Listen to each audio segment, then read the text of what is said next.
اچھا اٹھو، اب شاباش ایک کپ چائے بنا کر لاؤ، اور دیکھو اگر کوئی اچھی چیز بنی ہے تو کھانا بھی لے کر آنا۔ پھر مجھے میتھ کی یہ مشق سمجھاؤ گے؟ اس نے ڈرتے ڈرتے فرمائش کی۔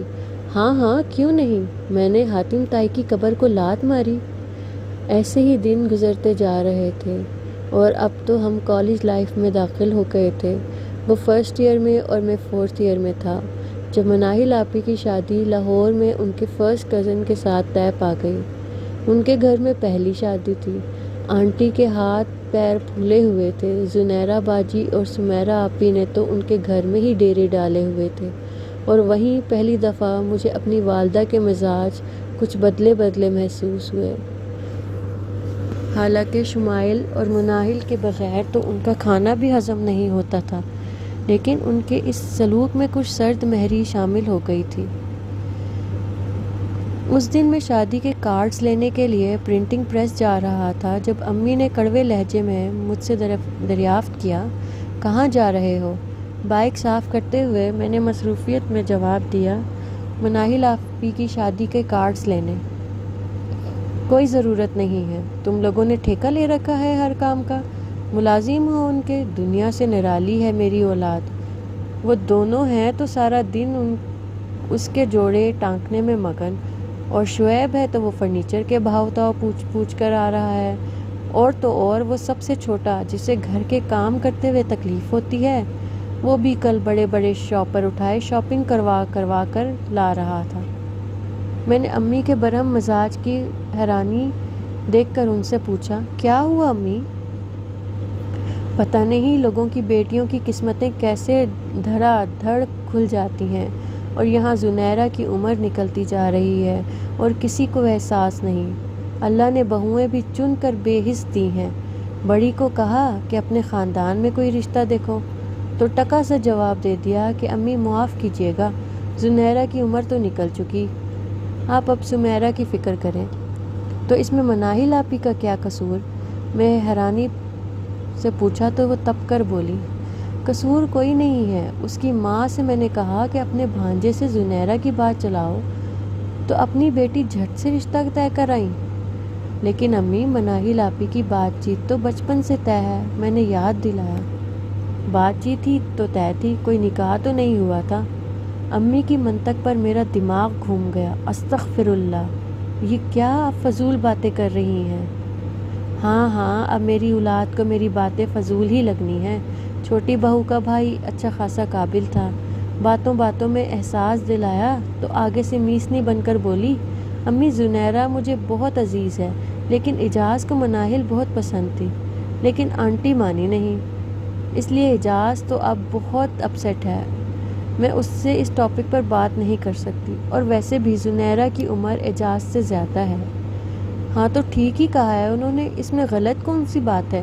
میری وضاحت تو انہیں سلگا گئی، تبھی تو وہ دوپٹہ منہ پر رکھ کر رونا شروع ہو گئیں۔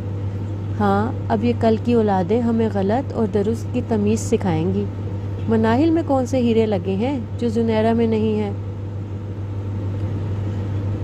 آپ ماں کی نظر سے ہٹ کر دیکھیں، ویسے بھی امی آپ مائنڈ مت کیجیے گا، آپ نے اور ابو نے اپنی فضول بحث میں زنیرہ باجی کے اچھے خاصے پرپوزل ریجیکٹ کر دیے۔ کوئی چیز ابو جی کو پسند نہیں آتی تھی تو کوئی آپ کو، اور اگر دونوں پاس کر دیتے تھے تو جواد بھائی اور فواد بھائی کوئی نہ کوئی کیڑے نکال کر انکار کر دیتے، اور ویسے بھی لڑکی کے رشتے آنے کی ایک عمر ہوتی ہے، اور آپ بھی تو اپنے سٹینڈرڈ سے 1 انچ بھی ہلنے کو تیار نہیں تھی۔ حالانکہ ہر چیز انسان کی خواہش کے مطابق نہیں ملتی، کہیں نہ کہیں کمپرومائز کرنا پڑتا ہے، اور اب بھی آپ کا یہی حال ہے۔ تو کیا کسی ایرے غیرے راہ چلتے کے ہاتھ میں اپنی بیٹی کا ہاتھ تھما دوں؟ وہ رونا بھول کر اب اشتعال انگیز لہجے میں مجھ سے مخاطب ہوئیں۔ ان کا بس نہیں چل رہا تھا کہ میری زبان کھینچ لیں۔ میں اپنی بہن کا دشمن نہیں ہوں۔ میں نے موٹر سائیکل صاف کرنے والا میلا کپڑا کھینچ کر صحن میں پھینکا، لیکن مجھے اب ان پر ترس آتا ہے۔ ان کی عمر کی لڑکیاں 3 بچوں کی مائیں بن چکی ہیں، اور یہاں کسی کو احساس نہیں۔ جواد بھائی اور فواد بھائی اپنے اپنے خاندانوں میں مگن، ابو جی کی اپنی کاروباری مصروفیات ہیں، اور کسی کو احساس نہیں کہ ان کی عمر نکلتی جا رہی ہے۔ اور آپ کو اب جا کر ہوش آیا ہے اور اب سمیرہ باجی کے اچھے اچھے پرپوزلز آپ زنیرہ آپی کی وجہ سے ریجیکٹ کر رہی ہیں۔ ایک غلطی پہلے کی تھی اور اب دوسری کر رہی ہیں۔ میری بھولی ماں، لڑکی کی عمر بہت اہمیت کی حامل ہوتی ہے۔ اب تو شعیب بھائی کو بھی جاب کیے 4 سال ہو رہے ہیں، کچھ ان کا بھی خیال کر لیں۔ زنیرہ باجی کے لیے بنایا ہوا اسٹینڈرڈ کچھ کم کر دیں، ان کی ذات پر آپ کا بہت بڑا احسان ہوگا۔ میں نے باقاعدہ امی کے آگے ہاتھ جوڑے تو وہ تمسخرانہ انداز میں بولی، ہاں تاکہ تمہاری باری بھی جلدی آئے۔ تم جیسے بھائی ہوتے ہیں جو اپنے خود غرضی میں بہنوں کو بوجھ سمجھ کر اتار دیتے ہیں، خواہ ساری زندگی روتی رہیں۔ امی کے تلخ جملوں نے میری قوت گویائی سلب کر دی۔ میرا چہرہ تپ ہو گیا اور میں ہونٹ چباتے ہوئے لمحہ بھر کو چپ رہ گیا۔ غصے میں بائک پر بیٹھ کر میں نے زوردار کک ماری۔ وہ ایک لمحے کو سٹارٹ ہوئی اور پھر بند ہو گئی۔ میں غصے سے نیچے اترا۔ امی اب دوپٹہ منہ پر رکھ کر خاموشی سے صحن میں پڑی چارپائی پر لیٹ چکی تھی۔ میں چلتے چلتے ان کے پاس رکا۔ امی جان بے فکر رہیے، میں کم از کم اپنے معاملے کے لیے آپ کو ہرگز نہیں کہوں گا، اور آپ بے شک زنیرہ باجی اور سمیرہ آپی کی شادی اگلے 10 سالوں میں بھی مت کریں، لیکن یاد رکھیے گا کہ بڑے ہمیشہ درست فیصلہ نہیں کرتے۔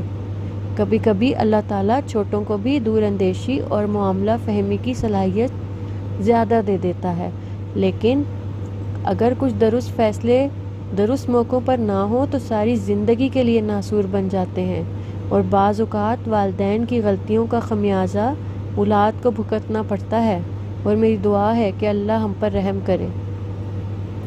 میں غصے سے گھر سے نکلا اور نہ جانے کیوں میرے قدم شمائل کے گیٹ پر آ کر رک گئے۔ سامنے صحن میں میری دادو آنٹی کے ساتھ تخت پر بیٹھی موسم سرما کی نرم دھوپ سینکنے میں مگن تھی۔ برآمدے کے پار سامنے والے کمرے کے کھلے دروازے سے کارپٹ پر بیٹھی زنیرہ باجی بڑی خاموشی سے مناہل کے پیلے سوٹ پر گوٹا لگانے میں مگن تھی۔ میرا نہ جانے کیوں دل بھر آیا۔ ان کے پاس ہی شمائل دوپٹے پر ستارے ٹانگنے میں مصروف، جبکہ مناہل اور سمیرہ آپی کچن میں کسی بحث میں الجھی ہوئی تھی۔ تھوڑی تھوڑی دیر بعد ان کے بلند کہے پورے گھر میں گونجنے لگتے۔ مجھے آتا دیکھ کر دادو غصے سے بڑبڑائیں، چلو تمہاری کسر رہ گئی تھی، اپنے گھر میں جو باقی لوگ ہیں ان کو بھی بلا لینا تھا۔ پتہ نہیں کیوں میرے پوتے پوتیوں کا دل اپنے گھر میں نہیں لگتا۔ جانے دیں اماں، ان کے دم سے تو میرے گھر میں رونق ہے۔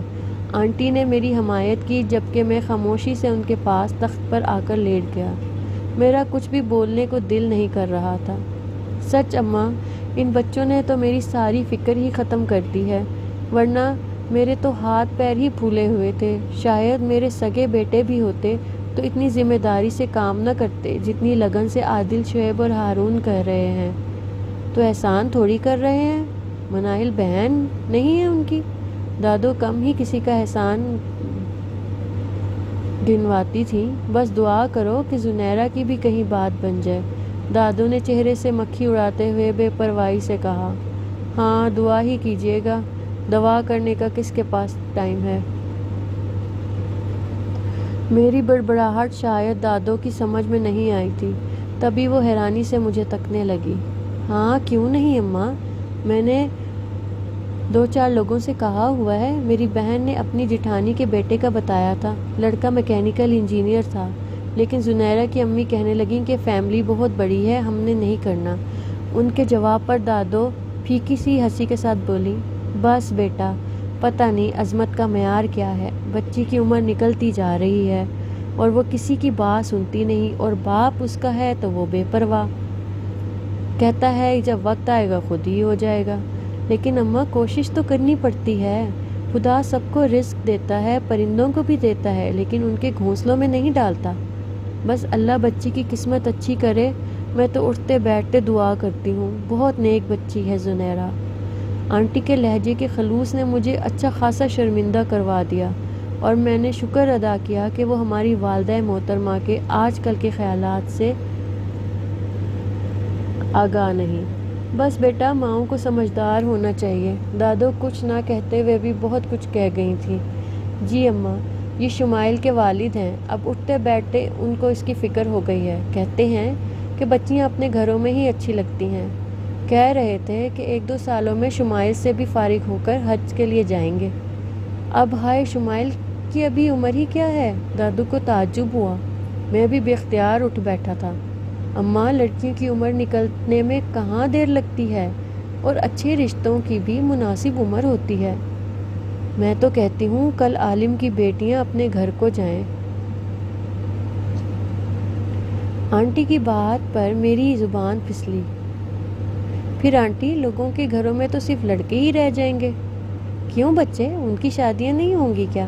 دادو نے انگلی ناک پر رکھ کر تعجب کا اظہار کیا تو مجھے بے اختیار ہنسی آ گئی۔ کچھ دن کے بعد مناہل آپی کی شادی کے پروگرام شروع ہو گئے اور امی کا موڈ بھی کافی بہتر ہو گیا تھا۔ اس دن مہندی کی وجہ سے گھر میں مہمانوں کا خوب رش تھا۔ گھر کی چھت پر سٹیج کی ارینجمنٹ کر کے میں نیچے اتر رہا تھا جب ڈھولکی کی آواز نے گھر میں سما باندھ رکھا تھا، اور میں تیزی سے نیچے اتر رہا تھا کہ اچانک مرجنڈا کلر کے تنگ پاجامے اور کرتے میں، جس پر نفیس گوٹے کا کام ہوا تھا، فرینچ ناٹ باندھ کر، ہلکے ہلکے میک اپ اور جویلری میں تیزی سے اوپر آتی شمائل کو دیکھ کر میں بری طرح ٹھٹکا۔ گوری گوری ہتھیلیاں مہندی کے سرخ رنگ کے خوبصورت نقش و نگار سے نظر لگ جانے کی حد تک پیاری لگ رہی تھی۔ واو، میرا لہجہ یقیناً معائنہ خیز تھا۔ تبھی وہ ایک دم بلش ہو گئی۔ ویسے یار، تمہیں ان ہتھیاروں سے لیس ہونے کی کیا ضرورت تھی؟ فضول مت بولیں۔